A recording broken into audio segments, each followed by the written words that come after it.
Hello guys, in this video I'm going to show you how to add a shortcut to a document in the shared with me folder. Before that, don't forget to subscribe and leave a comment down below, because at 10,000 subscribers I'm going to show you my whole YouTube revenue statistics and growth strategy. So without further ado, let's just jump right into it. First we have to open up the Google Docs app, and here it opens up in Drive files. From here we just have to find the document that we want to make accessible from shared with me. Then tap on the three dots next to its name, then scroll down, tap on Add Shortcut to Drive, and then tap on Share with Me. And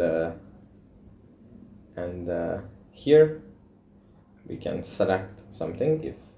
If someone has shared something with us, we can select that and then add that to our drive as a shortcut. So yeah, that's pretty much it for this video. Hope it was helpful for you guys, and I'll see you in the next one.